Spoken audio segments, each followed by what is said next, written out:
folks, Mark here. We're looking at my beloved little, not little, but my beloved Carbon Cub S2 Foamy with lots of mods that I did. Clear windows, suspension on the landing gear, semi-scale windshield, lights, and spiffed up the floats too by painting them two-tone silver and yellow. Two-tone silver and yellow. You can also see my little system in the back of the car to keep the plane happy when I'm driving around. In case I have to slam on the brakes, you can't move. And I like to stay off my tail gear and not stress it out when I'm going over bumps, stuff like that. Alright, so this is a video about my scratch build project that I've been working on, which is this right here. A little, what I think I ended up with a 630 millimeter wingspan on this plane, I think, about a UMX size J3 Cub. Now that's what I started out doing. But then I thought to myself, you know, it's going to be a whole lot of work, which is fine. It's going to be a whole lot of expense, which is also fine. And making something this small, however, it's going to be pretty tough to work on. When I'm trying to install the, you know, the electronics inside of a fuse this small, just like a UMX, it's going to be pretty hard to work on. So I thought to myself, well, since the small one's going to be expensive and challenging and hard to work on, why don't we just go bigger? Won't be much more expensive to go quite a bit bigger than UMX size. We'll have a more capable plane. It'll be easier to work on, etc., etc., etc. So instead of making it the fuselage this size, if this will stand up, which is not likely, but we'll give it a shot. No. So instead of making a scratch build Cub this size fuselage, I'm instead making a Carbon Cub this size.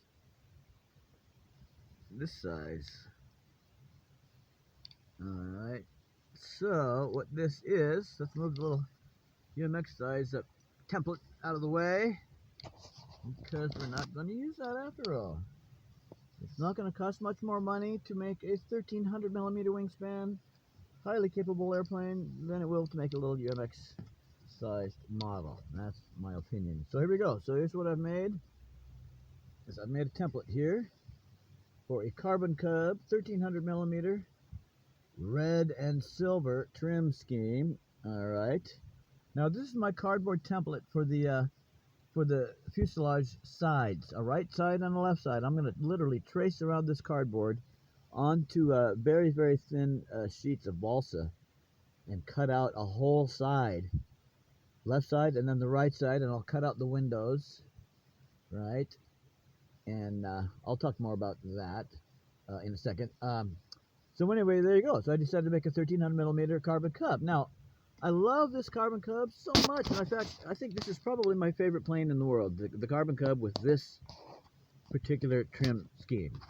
But I would have to say my second favorite RC plane in the world, or full-scale plane in the world, is the Carbon Cub, also with the red trim scheme and silver. So that's why I wrote on here Carbon Cub 1300 millimeter red and silver trim scheme. We're going to do this one up. I'm going to do my best to copy this model exactly on a scratch build, and we'll do her up in the red and silver trim scheme, so that we'll have one yellow and silver Carbon Cub 1300 millimeter wingspan, and we'll have another, you know, as identical as I can get, scratch built version with the red and silver wingspan. I mean, what red and silver paint scheme? That's what I'm thinking. So if you want to take a look and see what I got here, now I'm copying the dimensions of my Hobby Zone Carbon Cub. I'm literally copying the dimensions of it, starting with the fuselage and starting with each side of the fuselage. So we're going to slip this back in here and see where we're at. Alright, slip this back here. Like this. I'm going to go quite all the way back. Let's see. Yeah, it's not going to quite fit all the way back, so I'm going to go ahead and fold up the back, just for demonstration purposes, because the horizontal stabilizer is in the way. For me just holding this up. So here's what we're going to do now. I'll just show you how close I am with my pattern here. Alright, so here we go. Alright, about like this. Okay, folks, pretty dang close, right? And of course I can make adjustments along the way when the back part unfolds there. where my pinky finger is pointing, it goes all the way to the end of the fuselage. So I've made a pattern with this cardboard where I can draw very quickly and easily the exact copy of the side view of this fuselage. See that? That's the deal. And of course I've drawn on there that there's going to be an intake. See, center screen, there will be an intake that I'll build on the outside and whatnot.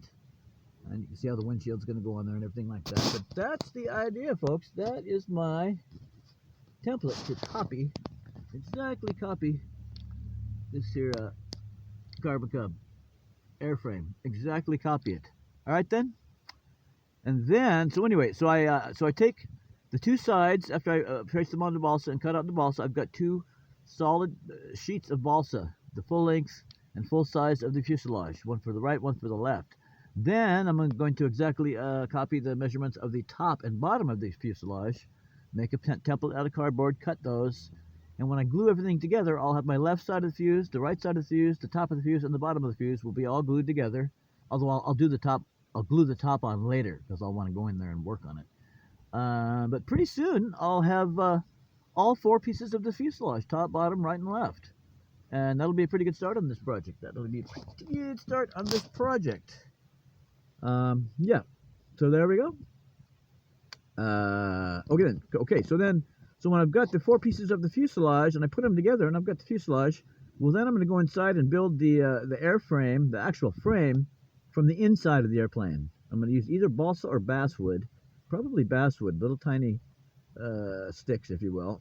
And anyway, I'll use the lightest and strongest material that I can to reinforce the interior of the fuselage, so it'll be very strong but light, and so on. Now, this airplane, because it's instead of being a balsa frame and a tissue paper or mylar covering like most scratch builds are, or many, it's going to be solid balsa on the sides and the top of the fuselage. Even the wings are going to be solid balsa, but extremely thin, almost paper thin is what I'm going to do. And this may not work. The plane might be too heavy doing it this way, because it will be heavier. But my idea is this is a 1300 millimeter. Here's the other part of this whole idea. This is a 1300 millimeter wingspan plane.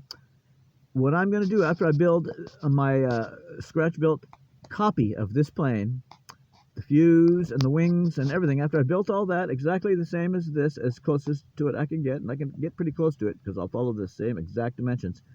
After I do that, I am going to buy another one of these. I'm going to buy another Carbon Cub S2 ready to fly, with the radio, the battery, the charger, and all that. And what I'm going to do is I'm going to take everything out of the second Carbon Cub S2 that I buy. I'm going to take out the receiver, the ESC, the motor, the prop, all the wiring, all the servos. Everything is coming off the second new one of these planes that I'm going to buy, and I'm going to take all that and install it in my scratch build copy. All right? When I got this bird all built, and all she needs is her electronics and her motor and stuff like that, I'll buy the Carbon Cub S2 a second time and take everything out of that foamy, save all the foam parts for spares for this plane, and I'll use all the electronics and servos for the scratch-built plane. That's the plan. All right, stay tuned for more. See ya. Have a great day.